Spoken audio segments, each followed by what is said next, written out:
Hi, I'm Dave Baker, and we're here at Meltdown Comics in Hollywood, California. Today we're going to talk about some stuff that happened in the comic book industry. I'm going to give you some Deadpool recommendations, some Star Trek news, Declan Shelby-led artist discussions, and I'm going to give you my review of Injection number 7. Stay tuned to the end of the video, and you can win this guy, courtesy of Fat Collectibles. Look how huge he is. Also, when it ships out, it's going to be signed by Rob Liefeld, so that's kind of fun. First up, we're going to talk about some Deadpool things. Why? Because the movie's coming out and everybody's excited. So I'm going to give you 3 Deadpool recommendations that you may or may not have read. First one, Cable and Deadpool, the mid-2000s, drawn by Patrick Zerker. This book is awesome, super, super fun.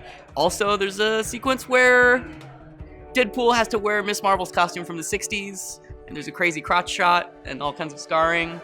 That's why I've read the book. You should probably read it too, maybe for your own reasons, but really, Deadpool crotch scars? Just saying, pretty cool. Next up, Rick Remender's Uncanny X-Force. Jerome Pena is the man. You should be, if you haven't read this book, you should be reading it.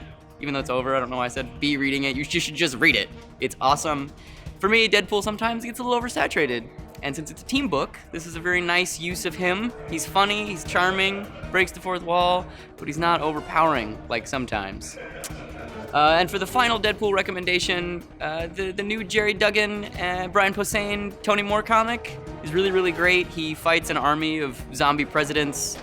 I don't really know what else to say to sell you on that, because if you're not excited about Tony Moore drawing an army of zombie presidents, you might be dead inside. Next up, we're going to talk about some Star Trek news. Why? Well, because I'm a huge Star Trek fan, and even though this doesn't have anything necessarily to do with comics, I want to talk about it. It was my show. So, there's been a big announcement. Star Trek.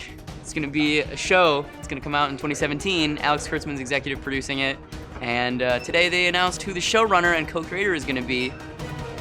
Drumroll, Bryan Fuller. That's right, Bryan Fuller of Pushing Daisies and Hannibal and Star Trek Deep Space Nine and Voyager and Heroes. All kinds of super cool shit. He's going to be co-creating and running the show, which I cannot wait for. This sounds amazing. They haven't announced if it's going to be in the Trek 2 timeline or the Trek Prime timeline. We don't really know anything about it other than Kurtzman is executive producing and Bryan Fuller is co-creating and show running. I'm super jazzed about it. I really hope it's in the Trek Prime timeline. A couple years ago, Bryan Fuller gave an interview where he said if he was going to do a Star Trek show, it was going to be about the USS Reliant and that he would want a female captain to be played by Angela Bassett. That all sounds amazing to me. Except maybe, can we just put it in Trek Prime? Can we put it in Trek Prime? Does it have to be in this bullshit movie universe? Whatever. Anyway, I'm super excited about the show, and hopefully 2017 will yield us good Star Trek. Next up, we're going to talk about something that's really important to me. The sharing of credit between artists and writers in the comic book industry. Right now there's a big dialogue going on where the comics media and just people in comics in general, they're crediting the writer with books whenever they do reviews and whenever they do write-ups. And it's something that is really shitty because a writer didn't make the book. They wrote it, and then an artist put it on a paper. Without those two people, that wouldn't happen. Declan Shelby posted some stuff. There's been a really vibrant discussion on Twitter this week about basically artists getting credit, artists getting the credit they deserve. Not even just like, artists are more important, writers are more important, just straight up being mentioned with the book.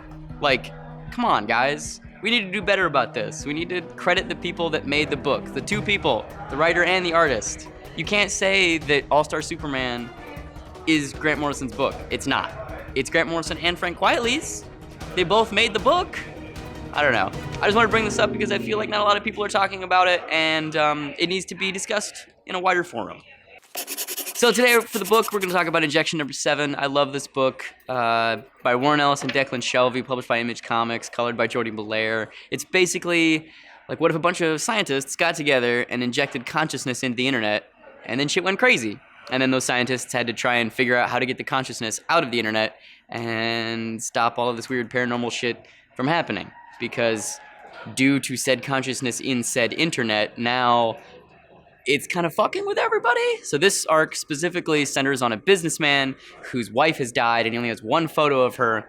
And he thinks that when he takes this photo out every night, her ghost comes and visits him. Spoiler. Maybe it's the internet doing this? I don't know. We don't really know yet. It's really, really cool, though, and this issue specifically focuses on a detective named Headland, who's like this bizarre, cannibalistic Sherlock Holmes Mulder style character. Really, really fun stuff.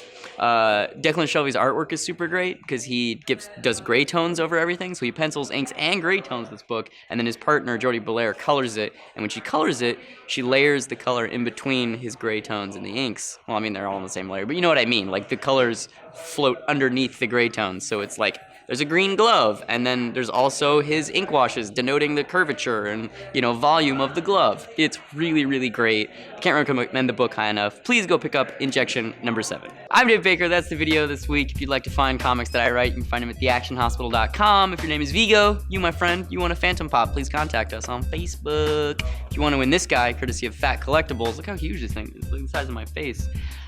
Please share this video on Facebook or Twitter or Instagram, and then use this hashtag. And we'll give you this toy, and it'll be signed by Rob Liefeld, because he's doing a signing/Q&A Deadpool thing with Fat Collectibles on the 11th. You should probably go to that too. Alright, see you next week.